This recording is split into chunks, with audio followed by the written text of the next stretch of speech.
할렐루야. 잘 지내셨지요? 손 한번 인사 나누시겠습니다. 보고 싶었습니다. 사랑합니다. 축복합니다. 한 주간도 많이 쓰셨습니다. 네, 고맙습니다. 예. 오늘도 주님 앞에 나와 예배하시는 우리 건강의 모든 가족들, 그 심령 안에, 가정 안에 하시는 모든 일들 가운데 하나님이 간섭하시고 꼭 필요한 은혜와 복으로 덮어주시기를 축복합니다. 그래서 하나님이 하셨습니다. 하나님의 은혜입니다. 영광은 하나님이 받으셔야 마땅합니다. 그렇게 고백하시는 신앙의 여정이 되시기를 축복합니다.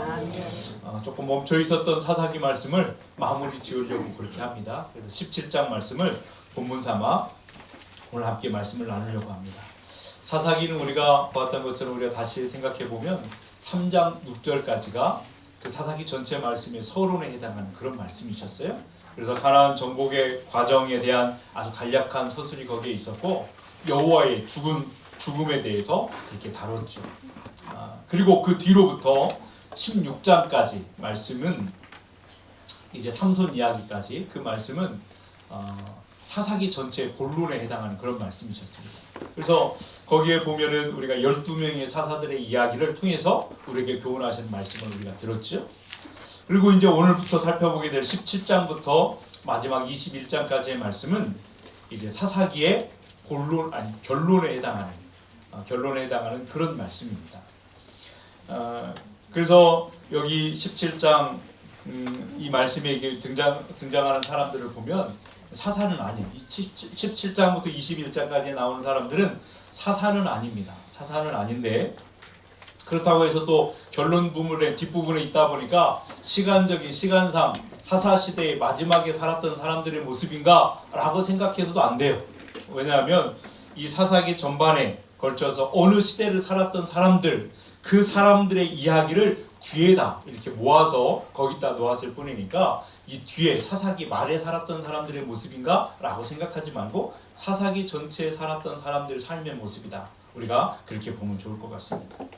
이 사사기를 기록했던 이 기록자는 이 사사기 주제에 맞게 이 결론 부분에서도 하나님의 백성들이 어떻게 하나님의 말씀을 떠나 살았는지, 어떻게 하나님의 뜻을 벗어나서 살았는지를 말씀을 통해서 우리에게 보여주고 있습니다.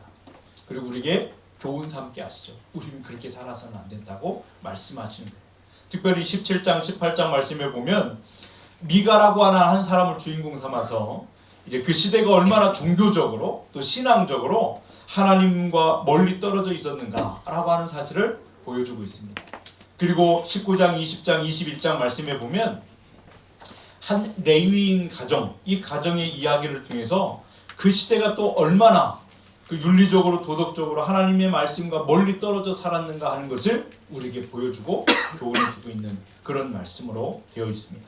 그래서 17장부터 그 마지막 21장까지 말씀을 읽고 또 묵상해 보면 그냥 하나님의 백성들이 어떻게 이렇게 살았나 이렇게 절로 그렇게 한숨이 나고 그렇게 되어지게 됐죠. 그런데 한편으로 우리가 또 한편으로 생각해 볼 때 이 시대를 살았던 그 사람들은 나름대로 그 삶의 자리에서 아주 진지하게 삶을 살아냈다는 사실을 우리가 깨닫게 돼요. 그러니까 그냥 함부로 살았던 것이 아니라 자기는 그것이 옳은 것으로 알고 자기 삶을 진지하게 살아냈던 삶이었다는 사실을 우리는 또 간과해서는 안 됩니다. 그리고 이 사람들은 그렇게 살면서도 문제는 뭐냐면 자기들이 잘못 살고 있다는 사실을 하나님으로부터 떠나 있고 하나님의 말씀으로부터 벗어나 있다는 사실을 알지 못하고 살고 있다는 것이 문제였다는 거죠. 바로 그런 이야기들을 통해서 우리는 이제 이 말씀을 통해서 우리의 삶을 돌아보면서 나는 어떻게 살고 있는가? 내가 옳다고 믿고 이렇게 하면 하나님이 복 주실 것이라고 생각하고 하고 있는 그 일이 정말 하나님이 기뻐하시고 복 주실 만한 일인가? 라고 하는 것을 다시 돌아보고 점검할 수 있는 그런 기회로 삼게 되기를 축복합니다. 본문에 등장하는 주인공, 첫 번째 주인공 미가라고 하는 사람입니다. 이 미가라고 하는 사람 그 이름의 뜻은 참 멋있습니다. 여호와와 같은 자가 누구인가 이런 뜻을 갖고 있어요. 다시 말해서 하나님 같은 분은 이 세상에 아무도 없다 라고 하는 뜻을 거기가 미가라는 이름에 갖고 있습니다. 생각해 봅니다. 아들을 낳았어요. 그리고 그 아들의 이름을 부모님이 지어줬어요. 하나님 같은 분은 세상에 없다. 이런 이름을 줘줬단 말이죠. 그러니 우리가 상상할 때 그 부모는 얼마나 믿음이 좋은가. 이렇게 상상할 수 있지 않겠습니까? 그러지요. 네. 그런데 이런 상상, 우리의 상상을 하면서 1절을 딱 읽었는데 2절을 읽어가면서 여지없이 그 상상이 깨져버려요. 2절을 어느 날 어머니가 집에서 돈을 잃어버렸대요. 돈을 잃어버렸는데 그 돈이 적은 액수가 아닙니다. 어쩌지 내 지갑을 잃어버렸네? 이런 정도의 것이 아니에요. 그러니까 그때는 무슨 돈을 화폐로 바꿔가지고 뭐 수표에다가 1,000만 원 딱 떼가지고 한 장짜리를 갖고 있는 게 아니라 은 1,100개. 그러니까 그 부피와 크기와 액수가 얼마나 상당했을지를 우리가 알게 되는 거죠. 그러니까 우리가 은 1,100개 하면은 어디서 많이 들었던 이야기잖아요. 우리가 좀 지났지만 삼손 이야기 들을 때 블레셋 그 방백들이 드릴라를 찾아와가지고 야, 너 삼손이 쓰고 있는 그 힘의 그 근원이 어디인지를 좀 알아내라. 그래가지고 우리한테 알려줘가지고 우리가 그를 붙잡을 수만 있다면 우리 방백들이 다 각각 은 1,100개씩을 너에게 주겠다. 라고 그렇게 제시했던 금액이 바로 은 1,100개예요. 그러니까 한 민족의 안위를 담보잡고 내건 현상금이 그만한 돈이었다. 그러니까 이 돈은요 적은 액수가 아니었어요. 굉장한 돈. 그리고 그 미가의 집안은 굉장히 부자였다라고 하는 것을 짐작해 볼 수가 있겠죠. 예. 더군다나 17장에 보면 그 뒷부분에 넘어가 보면 이 미가라고 하는 사람이 한 레위인을 이제 자기 집에 제사장으로 이제 고용하는 그런 장면이 나오는데 그때 제시했던 금액이 얼마냐면 야, 내가 연봉으로 은 10개를 줄 테니까 먹을 것 입을 것 줄 테니까 너 우리 집 제사장 해라 하고 이렇게 고용하는 장면이 나오거든요. 그러니까 연봉이 은 10개였다. 그러니 은 1,100개를 잃어버렸어요. 얼마나 속상했겠어요. 얼마나 막 당황했겠어요. 그 양이 그 액수가 대단했다는 것을 우리가 알 수가 있겠죠. 더군다나 부피도 컸기 때문에 어디다 놓고 아이고 내가 이걸 어디 갔지 장문 밑에 뒤져볼 수가 없는 그 부피와 크기를 갖고 있어요. 그러니까 누군가가 집에 들어와가지고 그 은을 훔쳐간 것이에요. 너무 화가 나가지고 이 어머니가 말이죠. 막 주변 사람들에게 그 도둑놈을 저주를 퍼붓었어요. 요즘 말로 말하면 그런 거죠. 내 돈 가져간 놈 그놈 천벌을 받을 놈이라. 벼락 맞아 죽을 놈이라. 막 이렇게 막 욕을 해댔을 거예요. 저주를 퍼붓고 하나님이 그 도둑놈 가만두지 않을 거라고 막 아들한테도 하소연을 하는 거예요. 그 도둑놈이 누구한테 하여튼 내 돈 가져간 그놈은 하나님한테 벌 받을 거라고 막 그러면서 그렇게 저주를 퍼붓었단 말이죠. 근데 그 아들이 가만히 듣고 보니까 하나님의 이름 막 저주가 그 하나님 신의 이름으로 저주를 하면 그 저주가 임한다고 그렇게 확실하게 믿고 있었던 그 시대에 아들이 막 마음에 막 이렇게 가책을 느꼈던 모양이에요. 어찌든지 아들이 시부모니 어머니한테 와가지고 이실직고를 합니다. 뭐라고 이실직고를 하냐면 어머니가 이런저런 말로 막 저주하는 말을 제가 들었습니다. 그 도둑놈 막 저주하라고 저주받는 이렇게 했는데 그 돈 제가 가져갔습니다. 자기가 훔쳐갔다는 거죠. 그러자 정직하게 아무튼 그렇게 고백을 하니까 어머니가 그 돈을 다 돌려받고 그 아들이 물론 이제 잘못을 하긴 했지만 잘못을 깨닫고 이렇게 말을 하니까 다시 돌려주니까 또 말을 바꾸잖아요. 막 저주가 임하면 어떡해요 자기 자식한테. 그러니까 위로하고 싶은 마음이 있었나 봐요. 그래서 2절 마지막 2절을 보니까 그의 어머니가 이르되 내 아들이 여호와께 복받기를 원하노라. 그놈 하나님한테 벌받아 죽을 놈이라 막 그래놓고는 그놈이 그 아들이었단 말이죠. 이 말을 바꿔요. 그 아들이 하나님께 복받기를 원하노라. 그래서 이렇게 말하면서 그렇게 이야기를 하고 있습니다. 그런데 이 집안에 일어난 이야기를 곰곰이 생각해 보면 여기까지만 보면요 이런 생각도 들게 돼요. 하나님의 이름으로 저주를 퍼붓으니까 그 저주가 두려워서 이실직고하고 정직하게 고백하고 하는 용기 있는 그 아들의 모습. 그리고 용서를 구하고 자기 잘못했다고 이렇게 용서를 구하고 다 갖다 원래 상태로 이렇게 되돌리는 그것을 보면서 그 어머니가 하나님의 위로와 축복으로 그 아들에게 복을 빌어주는 어머니의 모습. 이것만 생각해 보면 이 가정이 좀 건강한 신앙의 모습을 가지고 있는 건 아닌가? 아름다운 신앙의 이야기 하나의 에피소드 같죠? 이렇게 좀 해프닝처럼 이렇게 느껴지기도 한단 말이죠. 그런데 이게 전부가 아니에요. 그 다음 구절이 또 기가 막힌 일이 있어요. 3절을 우리 한번 같이 읽어볼까요? 미가가 은 1,100을 그의 어머니에게 도로 주매 그의 어머니가 이르되 내가 내 아들을 위하여 한 신상을 새기며 한 신상을 부어 만들기 위해 내 손에서 이 은을 여호와께 거룩히 드리노라. 그러므로 내가 이제 이 은을 내게 도로 주리라. 아멘. 여기 보니까 말은 내가 여호와께 거룩히 드리겠다. 하나님께 헌금해 드리겠다. 막 이렇게 이야기를 하면서 그 돈으로 뭘 만들어요? 신상을 부어 만든대요. 신의 형상을 만든다는 거죠. 뭔가 좀 앞뒤가 안 맞아요. 하나님께 거룩하게 드리겠다. 그리고는 말은 그렇게 하는데 행동은 신상을 부어 만들 거는.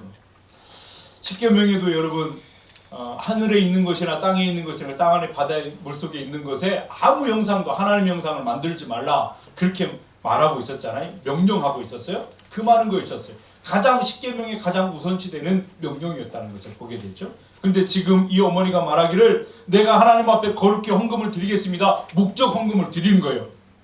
우리로 말하면 목적 헌금을 드리는데 그 목적 헌금이 무슨 용도로 쓰이느냐? 신상 만드는 데 쓰인다. 이거 참 이해할 수 없는 일들이 이상한 일들이 이 가정에 지금 벌어지고 있는 모습을 보게 됐죠.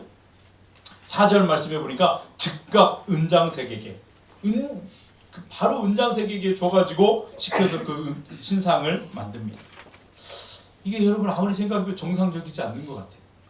이 사람들은 하나님 섬긴다는 사람들이거든요. 하나님을 부인하는 사람도 아니고 하나님을 나는 싫어야 하는 사람들도 아니고 하나님을 예배하기 싫어야 하는 사람들도 아니에요. 하나님을 믿는 사람이라고 생각했고 하나님을 예배하는 사람이라고 생각했고 하나님을 두려워하는 사람이기도 했어요. 그런데 이들이 하는 행동을 보니까 좀 너무너무 이상해요. 그리고 이 미가라고 하는 사람은요 집에다가 뭘 지어놨냐면 신당을 지어놨어요. 신당이 뭐 하는 거예요? 신을 모시는 집이잖아요. 제사하는 집을 뭐라 그래요? 제당. 신을 모시는 집을 신당 이렇게 말하잖아요. 근데 이 미가는 신당을 집에 만들어놨어요. 그리고 신당을 만들어놓고 그 안에다가 그 이제 신당을 만들어놓고 제사장을 누구를 세우는데 자기 아들을 갖다 제사장을 세워요. 우리는 알잖아요. 제사장은 어떤 사람이 될 수 있어요? 레위 지파 사람이에요. 그리고 아론의 직계 후손만 제사장이 될 수 있었어요. 그런데 자기가 레위 지파 사람도 아니에요. 그러니까 자격이 없어요. 근데 아들놈한테 나야 신당 차려놨으니까 너 할 것 없으면 여기서 지금으로 막 목사랑 해라 목사랑. 이렇게 하면서 세워졌단 말이죠.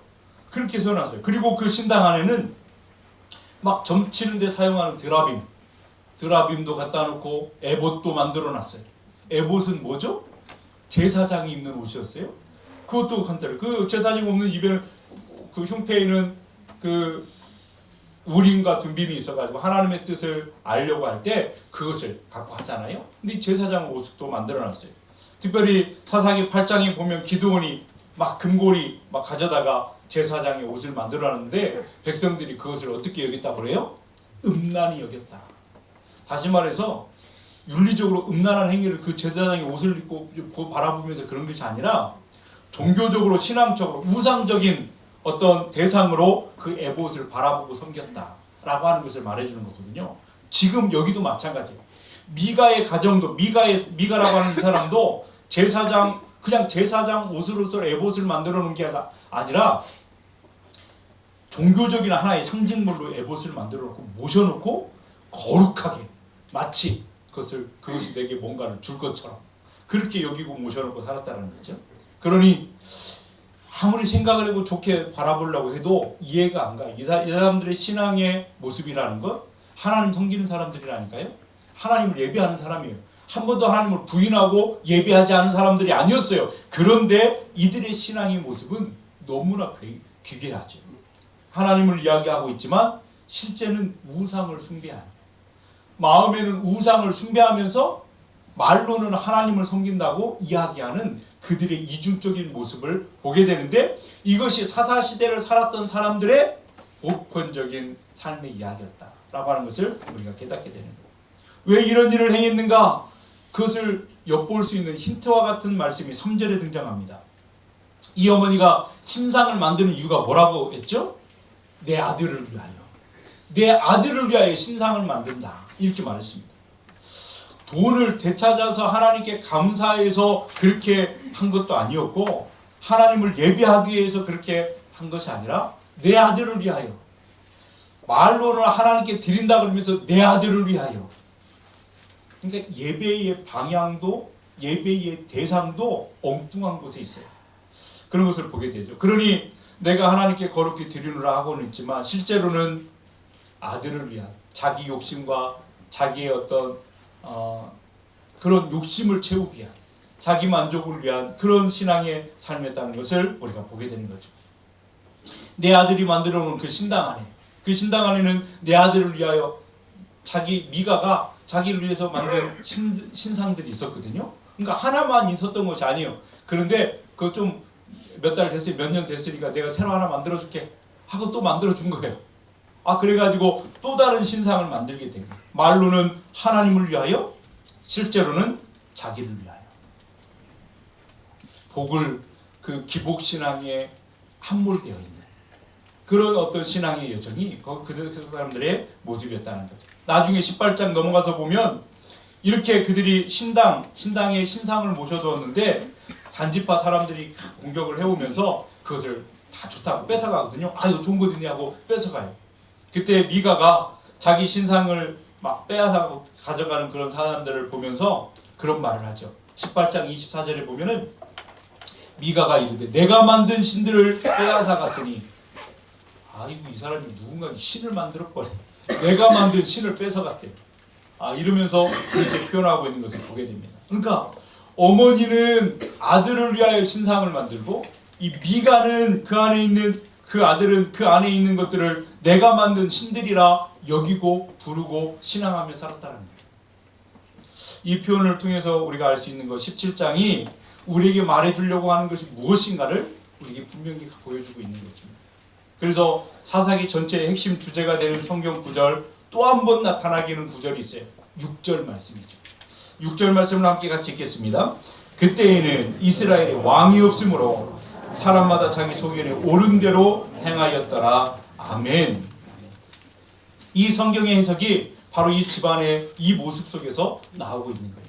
표현대로. 그러니까 하나님이 왕이셨지만 왕으로 인정하지 않아요. 자기가 주인이고 자기가 왕이에요. 자기 마음대로 해요. 자기의 마음의 욕심과 자기 마음의 그것을 이루기 위하여 그것을 이용할 뿐이에요. 하나님을 이용하고 내가 복을 받을 수 있다면 하나님도 이용하고 다른 것도 이용하고, 이런 신앙의 모습들이 그들의 모습이었다는 거죠. 하나님을 이야기하지만 실제로는 우상을 숭배하는 사람들. 하나님께 드리겠다라고 말하지만 아들을 위해서 하나님의 이름으로 제사장을 세우고는 있지만 알고 보면 하나님 말씀과는 전혀 상관없는, 하나님이 명령하신 제사장은 이런 사람들이 되어야 된다, 제사의 예법은 이래야 된다 라고 말씀하셨던 것과는 전혀 상관없는 무자격자들, 자격이 없는 사람들, 하나님의 방법과는 전혀 다른 방법으로 예배하고 전혀 다른 방법으로 하나님을 섬기는 사람들, 자기 소견에 옳은 대로 살아가는 모습이 어떤 모습인가를 우리에게 보여주고 있습니다. 이 집안의 이야기가 또 새로운 인물이 또 한 명 등장하죠. 여기 보니까 미가가 그동안 자기 집에다가 신당을 세워놓고 신당을 책임지고 관리할 사람으로 자기 아들을 세워놨단 말이죠. 제사장으로 딱 세워놓고 보니까 자격이 없으니까 왠지 좀 꺼림직해요. 그것도 알죠. 아론의 직계 자손이 제사장이 되고 레위 사람들이 그 성전을 섬기는 사람들이니까 왠지 꺼림직하고 있었는데 어느 날 마침 고향을 떠나가지고 새로운 그 정착지를 찾아서 이렇게 다니던 한 레위인이 그곳을 지나가게 되었어요. 미가가 만나고 너 어디서 오는 사람이냐? 나는 어디서 오는데 레위 사람이다. 이렇게 말하니까 그 사람을 딱 붙잡게 되죠. 근데 7절의 말씀에 보니까 이 사람을 일컬어서 뭐라고 표현하냐면 청년이다 라고 표현하고 있어요. 청년. 옛날 성경에, 개혁 성경에는 뭐라고 하냐면 소년이라 이렇게 표현하고 있거든요. 이것을 통해서 무엇을 알 수 있냐면 성경 그 학자들이 해석하기를 율법에 따르면 제사장이 되려고 한다면 그냥 어릴 때부터 제사장이 아니라 나이가 돼야 돼요. 30살이 넘어야 그 제사장 직분을 감당하게 되거든요. 그런데 이 표현에서 이 레위인이 소년이었다, 청년이었다 이런 표현을 통해서 이 사람은 아직 나이가 되지 않았어요. 그러니까 제사장 사명을 감당할 수 있는 나이가 아니에요. 하나님이 명령하신 기준에 맞지 않아요. 말씀대로가 아니에요. 그런데 이 미가는 뭐라고 생각하냐면 내 아들보다 낫겠지, 레위인이니까. 이 레위인이라고 하는 그 이름에 그냥 그것의 이유 때문에 이 사람을 자기 가정의 제사장으로 삼습니다. 그러니 말씀에 순종하는 것이 아니에요. 말씀을 거스르는 거죠. 말씀을 거스른다라고 하는 것은 곧 하나님을 무시하는 거예요. 하나님을 함부로 여기는 것이죠. 이것을 저지르고 있어요.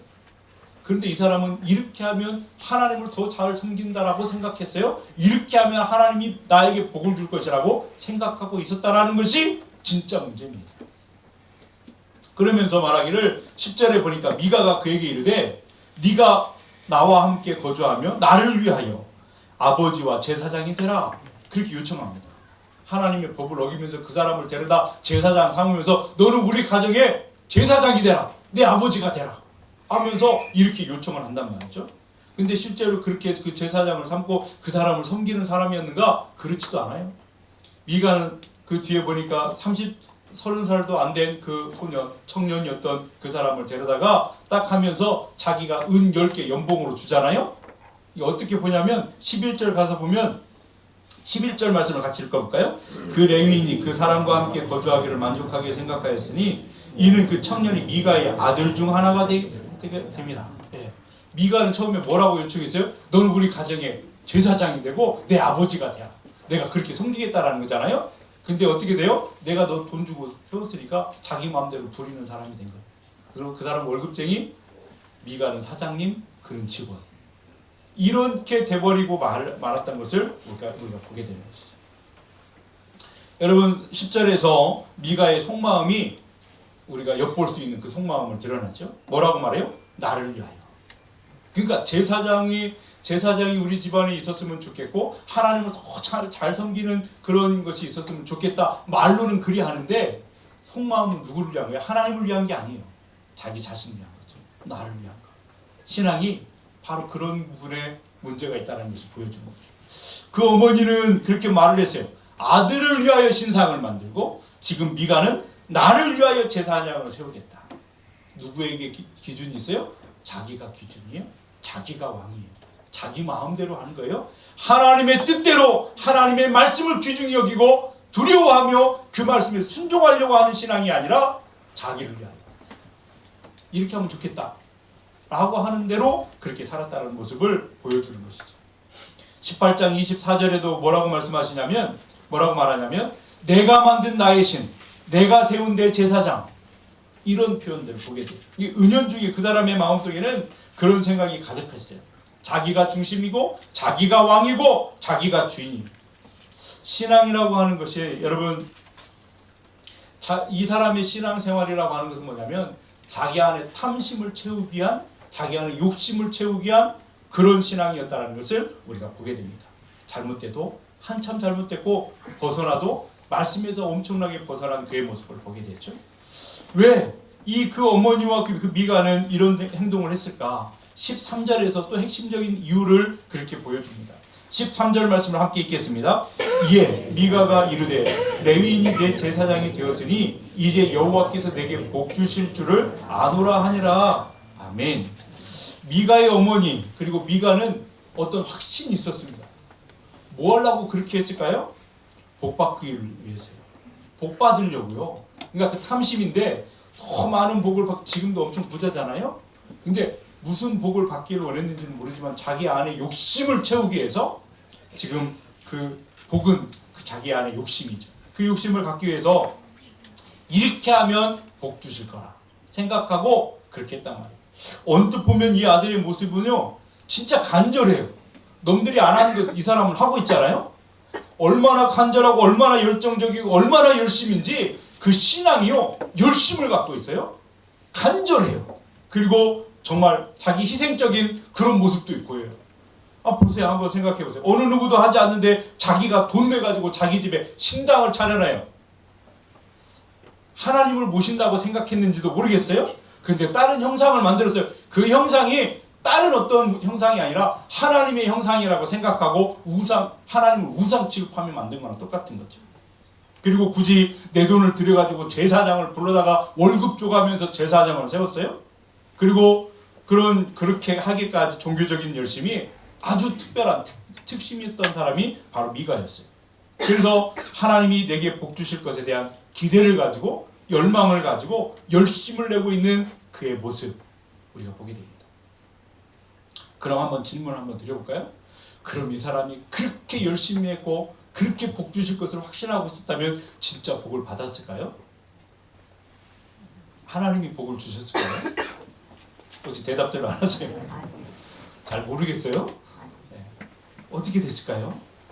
나는 복 받을 줄 알고 열심히 최선을 다해 이렇게 하면 하나님이 복 주시겠지? 하고 자기 판단하에 자기가 기준되어 자기가 원하는 대로 하나님을 섬기고 봉사했더니 복을 받았을까? 그렇지 않다. 하나님이 복을 주셨어요. 복을 주신 것을 그는 누리지 못합니다. 이것이 얼마나 안타까운 모습이요? 열정을 가지고 있어요. 열심을 가지고 있어요. 하나님을 섬긴다고 그렇게 나름대로 했어요. 그런데 복을 받지 못해요? 얼마나 불쌍한 겁니까? 여러분, 이것이 하나님의 말씀이 중심되지 못하고 하나님의 말씀이 내 삶의 기준 되지 못하고 하나님이 내 삶의 진짜 왕이 되지 못한 사람들이 가진 신앙의 생활의 모습이라는 거예요. 오늘날도 교회 안에 많은 사람들이 모여 하나님을 예배합니다. 열심을 가지고 봉사하죠. 열심을 가지고 섬깁니다. 열심을 가지고 예배합니다. 무엇을 위해서요? 하나님이 주신 복을 받기 위해서. 이 미가의 어머니와 마가와 같은 사람들이 많이 있다는 사실을 우리 잊어서는 안 됩니다.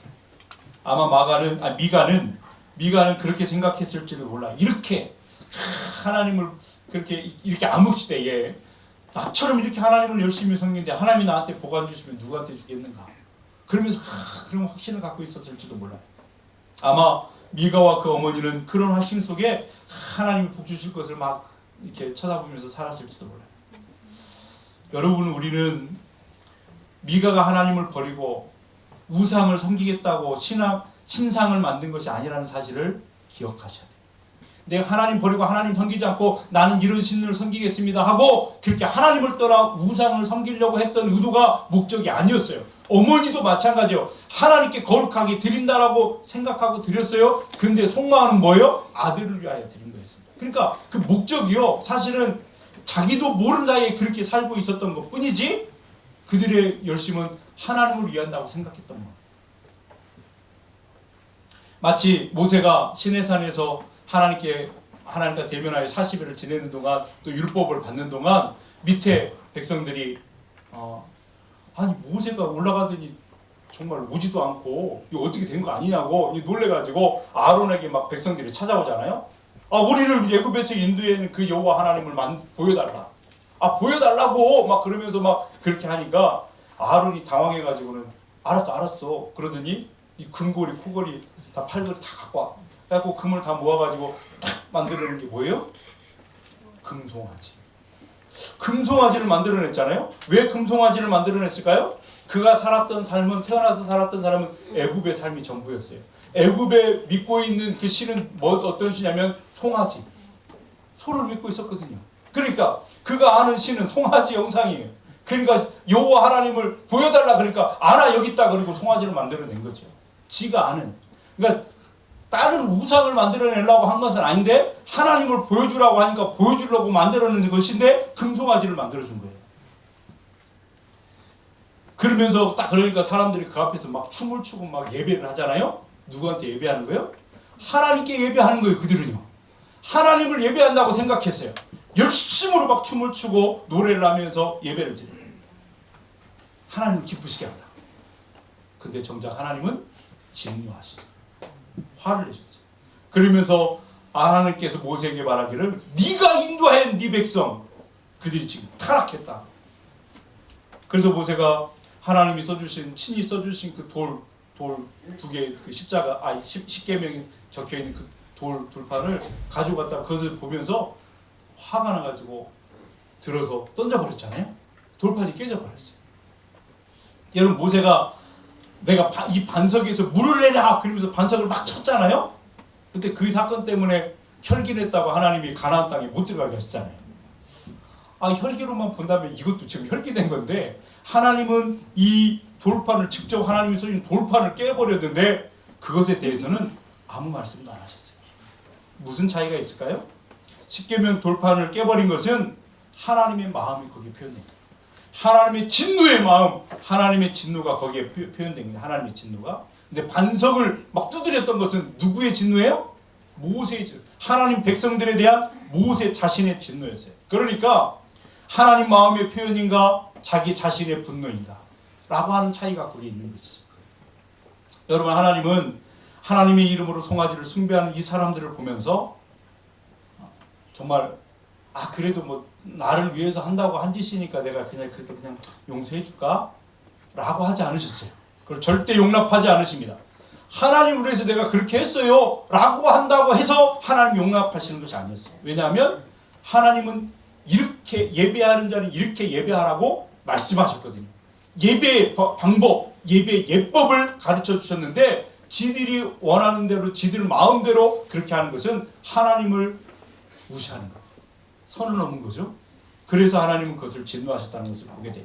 여러분, 이스라엘 역사에서 아브라함 이후에 이스라엘 사람들은 한 번도 하나님을 떠난 적이 없어요. 그들이 생각할 때 그들은 하나님을 떠난 적이 없어요. 하나님의 율법을 어기려고서 마음먹은 적도 없어요. 심지어는 예수님께서 그렇게 비난을 퍼부었던 그런 사람들 있잖아요. 바리새인과 서기관들과 그 유명한 율법학자들, 이런 사람들, 그 당시에 그 성전을 중심으로 늘 제사를 드리면서 말씀을 애우고 가르치고 율법을 열심히 살아냈던 사람들. 그런데 하나님은 말씀하시기를 뭐라고 말씀하냐면 너희들은 나를 떠났다, 너희는 나를 버렸다라고 말씀하시는 구절이 너무나 많습니다. 그러니까 아브라함 이후부터 예수님 때까지도 여전히 그들은 하나님을 섬긴다고 생각했지만 성경 곳곳에서 하나님이 그들을 가리켜서 너희들은 나를 떠났다 이렇게 말한다. 왜 그랬을까요? 그들은 하나님을 섬긴다 하지만 하나님의 말씀대로 섬기지 않았어요.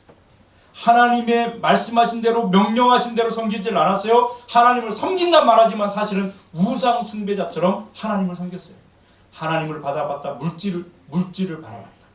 그러면서 아세라와 바알과 이방신들을 쫓아다니고 말씀에 불순종하면서 자기가 자기 자신의 주인이 돼서 자기의 욕심을 채우기 위한 삶을 살아갈 때 하나님은 그것을 보면서 평가하시기를 너희들은 나를 떠났다 이렇게 말씀하고 있는 것이죠. 오늘 이 17장에서 발견되는 이 모습들이 이스라엘 역사 안에는 언제나 있어 왔다는 사실을 우리는 기억해야 됩니다. 이것이 정말 무서운 일입니다. 나는 하나님을 섬긴다, 하나님을 알고 있다, 나는 천국 갈 거라 그렇게 확신하고 있는데 하나님이 평가할 때는 아닌 것이 너무나 많다는 거예요. 나는 하나님을 떠난 적이 없습니다. 나는 떠나지 않겠습니다. 그러나 하나님은 너희가 나를 떠났다 평가하는 상황이 벌어진다면 얼마나 무서운 일입니까? 나는 열심히 하나님을 예배한다고 예배했고 그 하나님 앞에 심판대 딱 섰는데 내가 너를 도무지 알지 못하노라. 이럴 때 얼마나 무서운 일일까요? 나는 예수님 제대로 믿고 있다고 생각하고 살아가고 있는데 하나님 보시기에는 그 사람은 구원받을 수도 없고 하나님의 복을 누릴 수도 없는 인생을 살아가는 사람이 여전히 있다고 한다면 그 사람처럼 불쌍한 사람이 없을 겁니다. 그래서 하나님은 말라기 시대 이스라엘 백성들이 하나님을 예배한다고 그렇게 할 때 하나님 말하잖아요. 내가 너희를 얼마나 사랑하지 아느냐. 그랬더니 언제 하나님이 우리를 사랑하셨어요? 막 그러고 막 그렇게 하니까 하나님이 말라기 1장 9절 10절에 그렇게 말하잖아요. 만군의 여호와가 이르노라. 너희는 나 하나님께 은혜를 구하면서 우리를 불쌍히 여기소서 하여보라. 너희가 이같이 행하였으니 내가 너희 중 하나인들 받겠느냐. 한번 은혜를 구해봐라 너희들이. 그러면 내가 은혜를 주겠느냐. 그러면서 10절 말씀은 더 심합니다. 거기에 보니까 한번 같이 읽어볼까요? 만군의 여호와가 이르노라. 너희가 내 제단 위에 헛되이 불사르지 못하게 하기 위하여 너희 중에 성전문을 다슬 자가 있었으면 좋겠도다. 내가 너희를 기뻐하지 아니하며 너희가 손으로 드리는 것을 받지도 아니하리라. 무슨 말이에요? 그들은 지금 하나님을 예배한다고, 하나님께 헌금한다고, 하나님을 기쁘시게 한다고 나름대로 하고 있었어요. 그런데 하나님이 헛되이 하는 그 일을 내가 싫어한다, 받지 않겠다, 또다시 헛되이 하는 그것을 할까봐 성전문을 누가 닫아버렸으면 좋겠다. 너무나 마음이 화나고 진노하셔서 하시는 말씀을 보게 돼요. 왜 그런 말씀을 하셨을까요? 하나님이 말씀대로 하지 않기 때문에, 하나님이 명령하신 대로 하지 않기 때문에요. 내 것 내려놓고 내 욕심 내려놓고 내 뜻 내려놓고 하나님의 뜻에 순종하려고 하는 마음으로 하나님을 예비하지 않기 때문에 하나님은 그것을 진노하십니다. 미가와 그의 어머니의 모습에서 그들은 하나님을 예배하려고 하긴 했지만 하나님 말씀하신 예배의 방법은 철저하게 무시되고 있었다는 모습을 보게 됩니다. 왜냐하면 하나님이 모세를 통해 주신 제사의 방법대로 예배하지 않았어요. 제사장도 또 신당도 신상도 새겨진 그것은 하나님이 절대 금하신 것이었는데 지가 마음대로 그렇게 하고 있는 거예요. 하나님이 받으시지 않는 거죠. 지금 이들은 하나님을 이야기하고 있지만 실로에 가서 예배를 드려야 돼요. 실로에 가지도 않았고 하나님이 정하신 성막에 가지도 않았어요. 하나님이 정하신 제사의 예법을 지키지도 않았고 하나님이 정하신 제사장의 질서를 따라 섬기지도 않았어요. 오히려 하나님이 그렇게 싫어하고 그렇게 혐오하시는 우상들을 갖다 세워놓고 자기들 나름대로의 예배, 자기들 나름대로의 신앙생활을 하고 있는 거예요. 자기 만족을 위해서. 아이고 오늘 교회 안 가면 꺼림직하고 벼락 맞을 것 같아서 오늘 교회 가야지. 아니거든요. 여러분 이 사람들이 예배하지 않아서가 아니라 잘못된 예배를 드렸기 때문에. 아론의 두 아들 아시잖아요. 나답과 아비후. 나답과 아비후는 제사장이었어요. 제사장의 가문이었죠. 이 성전 안에서 하나님께 제사를 드릴 때 하나님이 명하신 불이 있어요. 그런 불로 하나님 앞에 제사를 드려야 되는데 아이 불은 다 똑같은 불이지 뭐 똑같구만. 그리고 다른 불을 가져다가 제사를 드렸어요. 하나님이 얼마나 화가 나셨는지 그 불에서요 불이 확 나와가지고 그 나답과 아비를 불살라 죽여버렸잖아요. 그 사건을 아시죠? 그들도 제사를 드리지 않아서 죽임당한 것이 아니라 잘못된 예배를, 잘못된 제사를 드렸기 때문에 오히려 하나님의 진노를 사고 있었던 것을 보게 됩니다. 아나니아와 삽비라를 여러분 잘 알고 있을 거예요. 그들이 헌금을 드리지 않아서 죽임을 당한 것이 아니라 잘못된 헌금을 드렸기 때문에 죽임을 당했다는 것을 우리가 보게 되죠. 우리가 하나님의 이름을 부르면서 또 내 나름대로 열심을 품고 하나님을 섬긴다고 예배한다고 그러면 내가 이렇게 하면 하나님이 복 주실 거라고 생각하고 살아가는 신앙생활, 그것이 정말 하나님이 받으실 만한 신앙이고 하나님이 기뻐하시는 예배인가를 우리의 삶에서 다시 돌아보고 점검하는 시간이 꼭 되실 수 있기를 바랍니다. 그래야 오늘 예배가 하나님이 받으시는 우리의 삶을 하나님이 연락하시는 예배가 되는 줄로 믿습니다. 여러분 신앙이라고 하는 것은 그냥 정성만 다한다고 신앙이 아니에요. 정성을 다하는 거는요 신천지도의 정성이 더 커요. 절에 가세요. 여러분 교회 와서 1800? 108배요. 1800. 이건 절하지 않잖아요. 그렇게 정성을 한다면요. 겉으로 보이는 정성을 한다면 그들이 더 셀 거예요. 근데요. 여러분 기억하세요. 신앙이라고 하는 정성을 다한다고 되는 것이 아니에요. 하나님이 말씀하신 방법대로 하나님이 말씀하신 기준을 따라 그 말씀에 순종할 때만이 진짜 신앙이 됩니다. 오늘 우리 금강의 모든 가족들은 진짜 신앙생활 하시기를 축복합니다. 모세도 제사의 예법을 정할 때 제사의 방법들을 선포할 때에 자기가 정한 것이 아니에요. 자기가 연구해가지고 말한 것이 아니에요.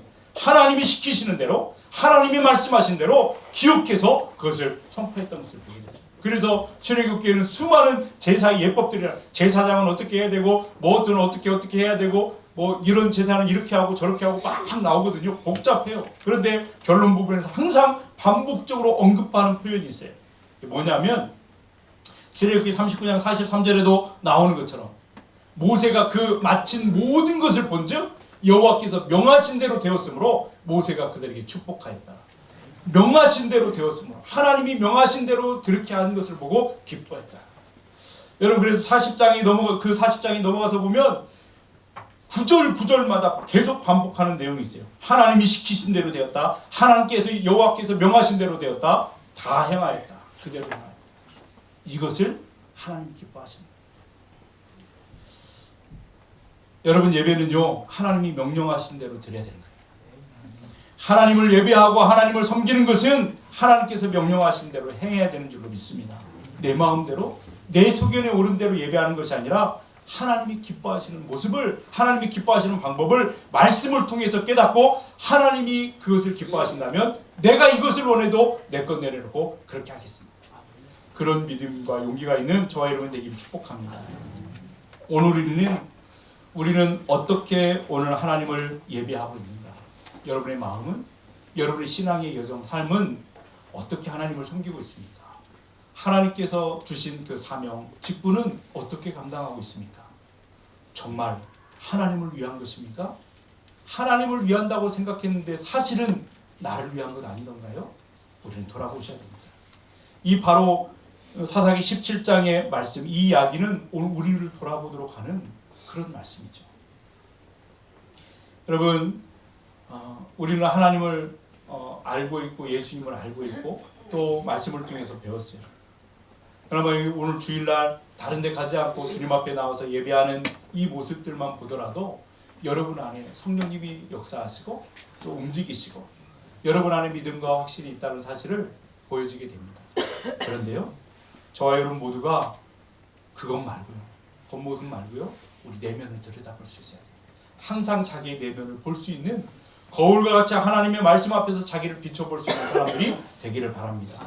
아들을 위하여 신상을 만들고 나를 위하여 제사장을 세워가듯이 하나님이 말씀과는 상관없이 이 모양 저 모양으로 흉내만 내면서 종교인처럼 그렇게 살아가고 있다면 정말 하나님이 인정할 수 없는 그런 모습이 내 안에 있지는 않은지 우리는 점검하면서 다시 돌이켜 주님이 기뻐하시는 예배자의 모습이 되기를 축복합니다. 우리가 하나님을 예배하는 이유는 기억하십시오. 복 받기 위해서 예배하는 것이 아니에요. 복을 받았기 때문에 예배하는 겁니다. 우리가 구원받기 위해서 예배하는 것이 아니에요. 이미 구원받았기 때문에 예배하는 거예요. 이미 받은 것에 대한 감사로 그 은혜에 합당한 예배를 드리는 거예요. 내가 헌금 10,000원 하면 100,000원어치 복을 주시겠지. 착각하지 마세요. 받은 은혜에 감사해 드리는 거예요. 예배의 중심이 하나님이 되어야 될 줄로 믿습니다. 내가 이렇게 예배를 했으니까 하나님 빚쟁이한테 뭘 받듯이 하나님 내가 이렇게 했잖아요. 이거 드셔야죠. 이거는요 하나님을 모독하는 거예요. 아들을 위하여 나를 위하여 잘되기 위하여 복받기 위하여 예배는 아니에요. 하나님의 뜻과는 상관없는 예배를 그렇게 드린다면 기억하십시오. 무서운 우상 숭배가 된다는 것을 성경은 오늘 우리에게 가르쳐주고 있습니다. 말씀을 정리하고 마치겠습니다. 여러분, 겉으로는 모두가 하나님을 부릅니다. 저기 광화문에서 막 소리치고 그런 사람들도요 하나님의 이름을 부르더라고요. 하나님께 기도한다고 말하고 하나님을 예배한다고 말해요. 그럴듯합니다. 직분도 가지고 있어요. 무슨 장로님, 무슨 목사님 나와서 말씀하십시오. 말하는 소리를 욕하는 소리, 하나님의 이름으로 직분을 받고 소개를 받고 나와서 하는 소리를 막 누구를 욕해요. 거짓말이죠. 직분을 갖고 열심을 갖고 그럴싸하게 겉모습은 그렇게 할지라도 사실 실상은 자기를 위한 종교, 자기 탐심을 채우기 위한 그런 신앙생활, 그것은 바로 우상 숭배라고 아주 엄하게 우리에게 오늘 말씀해주고 있습니다. 이것은 정말 무서운 일이에요. 사사시대로부터 여러분 그 이후에 왕정시대, 왕국시대, 왕정시대, 포로시대, 그리고 예수님이 오실 때까지 유대인들은 여기서 조금도 나아지질 않았어요. 얼마나 하나님이 기가 막힌 사사기 그 말라기 이후에 정말 말해도 듣지 않고 내가 1000년을 너희들을 사랑하며 이끌어왔다, 인도해왔다 그렇게 말했는데 정말 이 핑계 저 핑계로 하나님을 무시하는 그들 앞에서 하나님 기가 막혀 입을 다무셨던 신약과 구약의 암흑기 400년인 시간을 우리가 보잖아요. 예수님 당시에도 바리새인들, 그래서 바리새인들을 향해서 자기들은 하나님을 잘 섬긴다고 사람들 앞에 칭찬받고 거리 어귀에서 손을 들고 기도하면서 하나님 나는 이방인으로 태어나지 않은 것을 감사합니다. 이따위 기도나 드리고 있는 그들 앞에 예수님은 말하잖아요. 외식하는 자들은 회칠한 무덤이다 말하잖아요. 회칠한 무덤이 뭐예요? 겉으로는 하얗게 깨끗해 보여. 근데 그 무덤 속에서는 버러지가 피어지고 구역질 나는 냄새가 피어나는 그 부패한 그런 마음, 탐심으로 가득한 그것을 지적하고 꾸짖는 예수님의 그 음성을 듣습니다. 이것이 바로 타락한 부패한 인간의 본성이고 한계죠. 그걸 우리는 경계하셔야 돼요. 내 필요를 채우기 위해서 하나님을 찾고 내 욕심을 채우기 위해서 하나님을 섬기고 예배하는 것이 아니라 하나님은 우리의 모든 필요를 알고 계셨고 우리의 모든 필요를 채워주셨습니다. 우리가 아까 기도할 때에도 지난 일주일의 시간에 하나님의 은혜였음을 고백하셨잖아요. 그렇습니다. 하나님의 은혜로 살아온 거예요. 그래서 오늘 우리가 드리는 예배는 부활의 작은 부활절로 하나님께 예배하면서 우리에게 베푸신 그 구원의 은혜, 베푸신 그 은혜와 사랑을 기억하며 감사로 드립니다. 그런 예배가 될 수 있기를 축복합니다. 받은 은혜를 기억하고 그 은혜에 합당한 예배자들이 되고 평생의 삶에 하나님이 기뻐하시는 예배자들, 순종하는 예배자들 되셔서 하나님이 주시는 복을 누리고 나누는 자로 살기를 주님의 이름으로 축원드립니다. 기도하시겠습니다. 사랑 많으신 아버지 하나님, 은혜와 사랑을 감사합니다. 연약하고 부족한 저희들을 이렇게 사랑하여 주시고 불꽃 같은 눈으로 우리를 지키시고 인도하시며 우리의 삶의 걸음을 함께 하시니 참으로 감사를 드립니다. 주신 그 귀한 사랑과 은혜를 기억하게 하시고 늘 감격하게 하시고 늘 하나님 앞에 예배하는 귀한 삶의 예배자들이 되게 하여 주옵소서.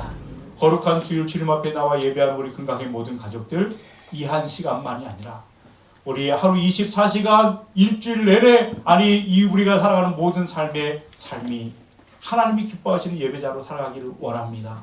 하나님의 말씀이 온전히 내 삶의 기준 되게 하여 주시고 내 뜻과 내 타락한 본성이 꾸물꾸물 올라올 때에 하나님의 말씀에 거울 앞에 비춰보고 그건 내려놓고 하나님의 뜻을 붙잡는 용기와 순종히 하는 삶이 되게 하여 주옵소서. 예수님의 이름으로 기도 올리옵나이다. 아멘.